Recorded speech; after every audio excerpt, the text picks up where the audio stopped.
Hello? Hello po. Hi, magandang umaga sa Pilipinas. Hello, good Ayan. morning po. Narinig mo ako? Apo, Ayan. What's your name? Yana po. Iana. How do you Yana spell ba? that? Like, Yani pala, sorry. Yani po. paano spell yan? Y-A-N-Y. Yani. Apo, Yani. Ilang taon na si Yani? 26 po, 26. And calling from? Tagig. Taguig. In my record, although I don't remember, in my record, this is not your first time, tama? Yes po. Ano to, Yani? Quarterly pa problema ka ganun? Parang, sorry po, PPJ. Ano to?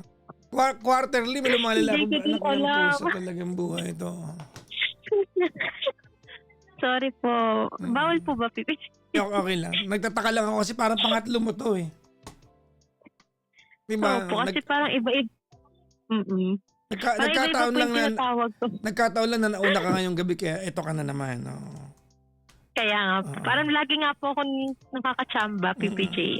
Yun ang rule code sa ano eh. Kagarin kung sino mauna, re-replyan ko. Pag hindi nag-reply, I go to the next one na nauna. Parang ganun lang naman. Salamat po. Anyways, Yani 26 from Taguig, tama? Yes, tama po. Anong ginagawa sa buhay ni Yani? Currently po, solo parent and wala po akong work kasi kaka-resign ko lang. Pero dati po akong VA. Teka lang muna. If I remember, ikaw yung gusto mag-master's degree? Yes, PPJ. And nag-masters ako. Paano mo naalala? Magaling ako eh. Pakilala niya naman ako. Naalala mo pa yun, PPJ? Oo, diba? Grabe I naman. think that was the last time that we talked, diba? Naghingi ka ng payo sa akin that you wanted to take up master's degree and I said, go ahead. Tama? I don't remember the particular details of everything pero feeling ko ikaw yun eh. Tama ba ako? Oh, tama po. Ang galing mo, Okay. PPJ. Well, Naalala mo anyways. pa yun? Yun lang ang naalala ko. But kamusta ka na? Ayun po, currently enroll na po ako in second semester na po namin. Oh. So every Saturday lang naman po yung class. Medyo gastos lang, parang minsan nangihinayang po ako kasi sabi ko parang ipapupuntahan ba tong ginagawa ko? Yung ganun. Okay. Pero Baka ko pa rin. Baka mag-solicit ka na naman dito ha?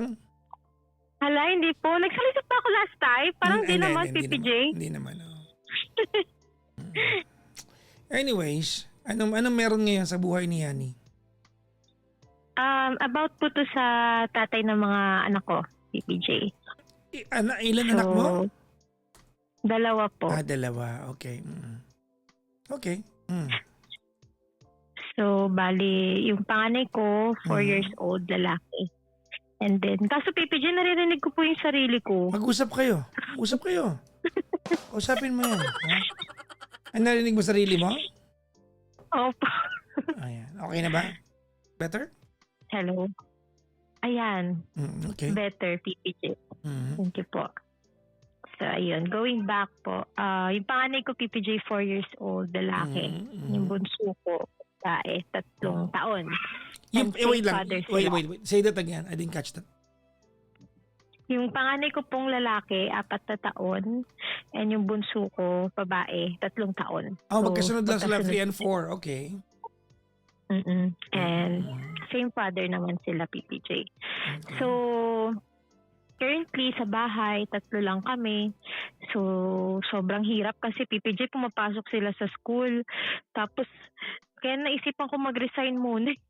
Kasi parang di ko na kinakaya yung nagtatrabaho ako. Tapos, ang dami kong ginagawa sa bahay. Like, talagang lahat. Tapos, every weekends, may klase pa ako. Wala na halos akong time sa sarili ko. Kaya nabe-burn out na ako, nai-stress na ako ng madalas. So, sabi ko, resign muna ako. Parang ganun, PPJ. Okay. So, eto, currently, yung tinatawag ko po is yung tatay ng mga anak ko. Kasi ang tatay ng mga anak ko, binlock ko na po yun sa lahat ng So hindi social media. hindi nagsusustento 'yun. Apparently, yes, PPJ. Kasi ganito ang nangyari po, no? Okay. Lagi akong naghihingi ng sustento sa kanya to the point na parang nagmamakaawa na nagbebeg na ako. Pero ang nangyayari, walang naibibigay. So, na-try ko na rin yung legal process.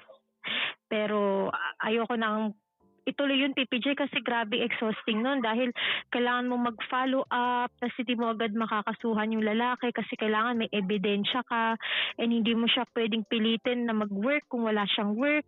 So pag ganun yung eksena, wala talagang mabibigay sa yung lalaki. So sabi ko ako na lang, kaysa ma-stress pa ako dito sa hinayupon. Eh di ako na lang, 'di ba? Pero nagulat lang ako just tonight or 8 p.m. yesterday na tumawag siya gamit ibang number. So syempre dahil Okay. so ayun po. So syempre ibang number, hindi naman naka-block yun, nakitawag lang siya. So makakatawag talaga siya sa akin. So parang sinabi lang niya na wala na siya dun sa dati niyang tinitirhan sa Pasig. And now nasa Talisay, Batangas na siya dahil nakahanap daw siya dun ng malapit dun sa kasi para siyang nagka-caretaker ng isang resort, parang ganun, or camping site sa Batangas, Okay. sa Talisay, Batangas. So parang yun yung bracket niya, something like that. Naghanap siya ng bahay na malapit dun. Tapos parang ang gusto niya is sumama kami sa kanya, ganyan. Kasama yung mga bata and ako. Kasi kaso problema ko si PPJ, alam ko na yung personality nitong tao na to Ang inaano ko lang, parang half-hearted ako ngayon. Kasi aaminin ko talagang gusto ko ng katuwang sa buhay. Kasi na-experience ko talagang hirap pag mag-isa ka, PPJ. And hindi pa ako makahanap ng katulong sa ngayon. So, parang vulnerable pa rin naman ako kahit masama talaga yung loob ko sa kanya, PPJ. Kasi syempre, hindi ko naman nakalimutan lahat ng mga sakit na hirap na binigay niya sa akin. Pero honestly, yung sarili ko talaga, parang gusto ko na siyang tanggalin. Kumbaga makalimutan, parang gusto ko maging indifference na yung nararamdaman ko sa kanya, or parang gusto ko maging apathetic sa kanya. Parang ganon. Yung parang, hindi ako galit. Pero wala akong pakialam. Pero ngayon parang hindi pa ako nakakarating sa ganon. Sorry, PPJ, mga anak ko nag-iiyakan.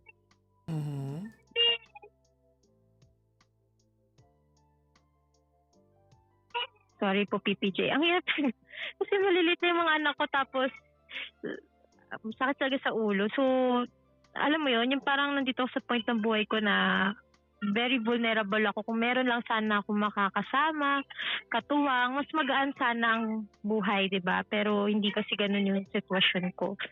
So, alam mo yun, yung kahit nagalit talaga ako sa kanya, masama loob ko sa kanya, PPJ, pero parang nagwo-wonder ako at the back of my mind na sana maayos na tao na lang siya, sana responsible na lang siya, sana hindi na lang siya kasi sa kanya yung experience ko po, PPJ, yung kami pa parang emotionally neglected ako. We are not emotionally connected. Kumbaga parang ganon. Yung parang napakalawak na aspeto ng PPJ, pero yung bottom line is hindi ako masaya.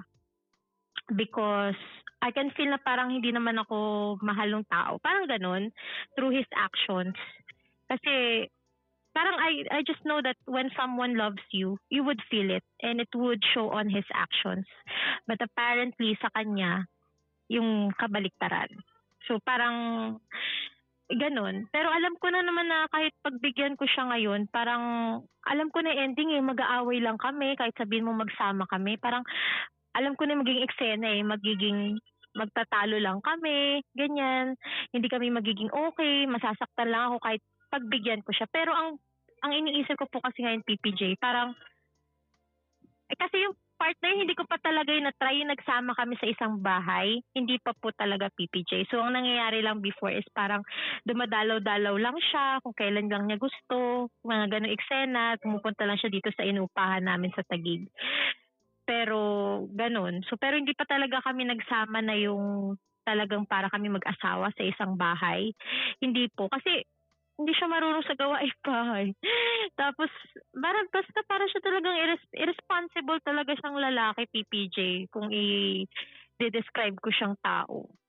Alam mo yun, yung ganong eksena. Pero ngayon, ang reason ba't ako tumatawag, ba't ba ako parang, ano lang, siguro kasi half-hearted ako na, I mean, alam ko naman parang sa sarili ko ngayon, alam ko na dapat kayanin ko na lang mag-isa. Pero siguro nalulungkot lang ako, PPJ, kasi ang hirap pala nung mag-isa na kinakaya mo yung lahat ng bagay. Like, pagsusustain sa needs ng mga bata, gawaing bahay, yung sarili mo pa, paano mo ma-maintain yung sanity mo bilang tao, ganyan. Napakahirap. So, kahit alam ko na parang wala naman ako mapapala sa lalaking yun, parang I just wish na sana maayos na lang kami, sana maayos na tao na lang siya, sana he's a good provider na lang, mga ganun. Yung kahit hindi man siya yung sweet na lalaki or caring or whatnot, parang matatanggap ko pa yun. Pero kahit man lang sana yung sa pagiging responsible father niya sa mga anak namin kahit yun hindi ko rin na-experience sa kanya. So, ayun. Tapos ang ginawa ko, yung number, kasi aside sa nang nakitawag siya, bumili siya ng bagong SIM para tawagan ako. Pero ginawa ko, binlock ko na rin din. Kasi wala every time na tumatawag siya sa akin, hindi naman siya nagsusorry. Hindi ko naman naririnig sa kanya yung mga salitang pasensya na or sorry, yung ganun. Kasi feeling niya talaga wala siyang mali. Parang lahat nasisisi sa akin dahil daw hindi daw ako marunong mag-submit bilang babae, yung mga ganun. Dapat daw siya yung nasusunod. Yung mga ganun eksena, PPJ. So, ba't naman ako susunod sa kanya? He's not a good leader naman of the family, or he's not like someone na parang gusto mong sumunod or mag-submit. Diba? Parang ako naman bilang babae, PPJ, parang syempre gusto ko rin mag-submit. Pero sana sa lalaki na marunong mag-lead, diba? Yung makikita mo sa kanya na at least he's capable na mag-lead ng family. Pero hindi, kabaliktaran po yung nakikita at na-experience ko sa kanya. Ayun po, sorry, ang haba ng kwento ko.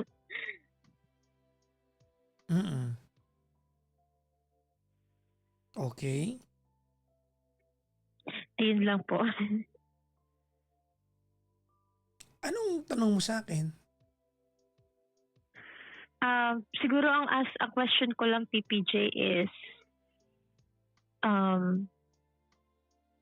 I don't know. Kahit alam ko na siguro na ang sagot is hindi. Pero sumasagi lang kasi sa isip ko, PPJ, no, na should I like give it a try? Kasi parang gano'n na pagbigyan siya, like makisama sa kanya and just try it for quite some time, kung mag-work, something like that, PPJ. Kahit alam ko naman na... Yeah, there you go. But that's not a question. Ayun po.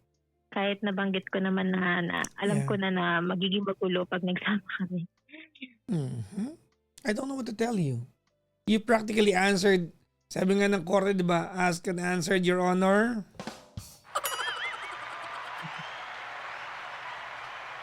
Tama, di ba? Asked and answered, Your Honor. Well, anyways, lalabas lang ako ng konti sa point mo. Okay lang? Yes po, Okay. PPJ. You just embarked on a journey of self-improvement lately. Tama, mali? Opo. Okay. I'm afraid that yung trajectory ng you improving your pedigree as a human being, no? Making a decision that's not in congruence diyan sa trajectory na yan might alter whatever favorable outcome na inaasahan mo. Okay? Hindi natin pag-uusapan kung mabalik ka sa kanya o hindi. Maliwanag, nasagot mo yan eh. Ang sagot mo ay hindi. Tama, mali? Opo. Okay. Mas concerned ako dun sa part that right now, you just started to embark on a journey of self-improvement. Kumbaga, raising the, yung pedigree mo as a human being. I mean, you are 26 years old. You wanted to improve yung kalidad ng ano mo, ng status mo sa lipunan. That's why you're going for the master's degree. And yan ang ano ko, yan ang concern ko. No? Baka mamaya ma-alter na naman yung ano, yung trajectory niyan. Baka mamaya mawala, ma-defocus ka pa. So, I think it's a good thing that ibinlock mo na. Kasi tinawagan mo ako, na-block mo na eh. Ano pa nga sabihin ko sa'yo? Diba? Pwede ko naman i-unblock. Diba? Ganito ano. While you're telling me what you were saying kanina, maliwanag mo sinabi na ano na you are contemplating, maybe that's the perfect term, no? Of saying yes to the offer, although eventually you said no kasi ang sabi mo ay ano yun, wala kang tiwala doon sa kaya niyang ipangako sa iyo at kung matutupad niya. That's basically what, in so many words, that's what you said, no? Yes. Pero maliwanag na you are just trying you're just considering na magbalikan kayo because you want that picture of a perfect family, not because you still love him. And that's the wrong reason to be with someone. That's the wrong reason to be with someone. Did that make sense to you? Opo, tama po. Kaso PPJ, ang hirap maging mag-isa. Nahihirapan ako Ganito, sobra. I've talked to you for this is the third time now. Tama? Yes po. Okay. Pangatlong beses na. In all of those times na nag-usap tayo, lagi kang mag-isa. Tama, mali? Totoo naman. Feeling ko kaya mo lang naiisip na ang hirap mag-isa ngayon because meron kang point of reference na po pwedeng may kasama ka. Tama, mali? Yes po. So, kaya mo. Period. Okay. Well, anyways, hindi ko naman kailangan sabihin sa ito kasi alam mo naman sagot dito eh.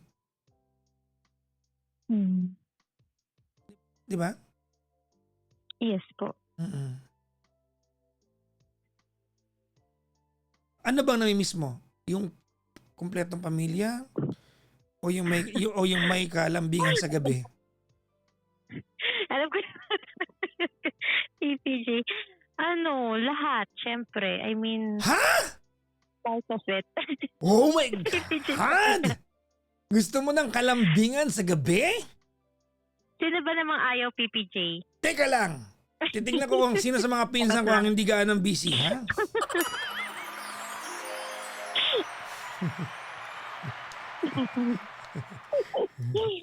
Well, anyways, ganito. I have a wish for you, though. Well, I hope that the perfect or the right person comes along. Kasi hindi siya yun eh. Basically, you don't need to ask questions eh. You practically just told me all the reasons why you are not supposed to go back to him. So it's not him. Hindi sa kanya. Tama, mali? Pero what if someone has changed already? I don't know. Ako bilang kaibigan nito, Yani, you are going to blame him for all the possibilities and the chances that you might miss out on, especially now na nandiyan ka sa journey of taking up your master's degree. Diba? Kapag napurnada yan at dahil na naman sa kanya.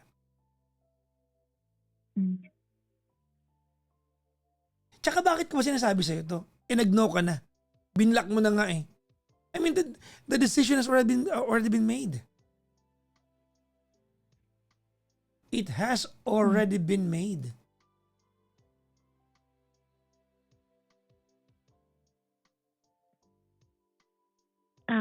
Is it because maybe I still have some feelings for him, PPJ? Oh! I don't know. Pero baka hindi. Baka naguguluhan lang ako, PPJ. Well, you are not wrong. You're not wrong. I guess so. Diba? But you are... Okay, ganito. If the question is, Papa Jackson, do I still have feelings for him? Well, maybe. Kasi you're contemplating it. I cannot be so sure kasi ikaw lang makakapagsabi niyan. Alright? Mm. So I'll just go with maybe. But here's my but. Mhm. You are no longer you no longer have the confidence that he has the ability to make you happy and satisfied.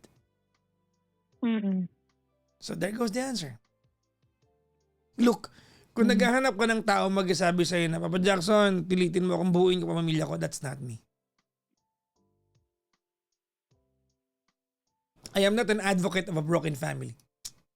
But this time, I'm not for it.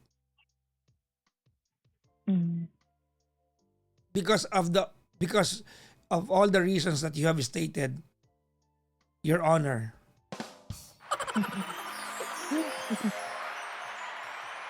So kung nandito ka para maghanap lang ng magsasabi sa'yo na balikan mo na, I am the wrong person. Mm.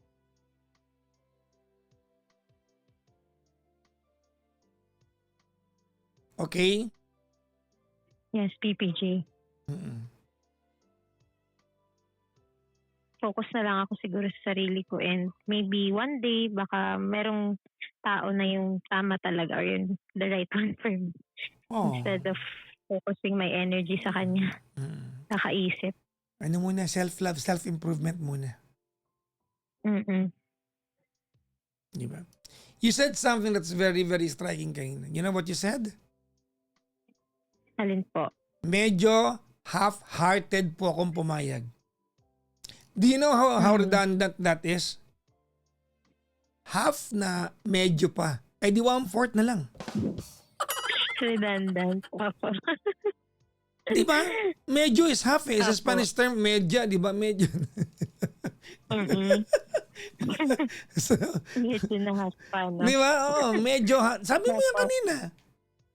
Yeah. So bakit kita kukumbinsin kung according to you, medyo half-hearted, anak ng pusa, 1/4 na lang guys. Sabi ni Brian, naisip mo pa yun, PPJ, medyo magaling nga ako, nangingialam kasi.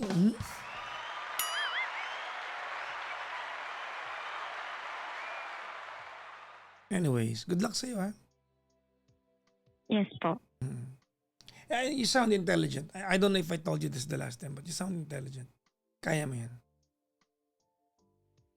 Yes, PJ. And sorry po kakatawag sa inyo nung kakatawag. It's okay. That's completely fine. I mean, kung kaya ko nga lang kayo kausapin lahat, ginawa ko na. Hindi ko lang talaga kaya. Okay?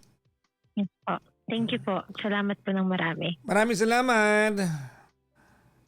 Have a great day, PPJ. Bye-bye Thank po. you.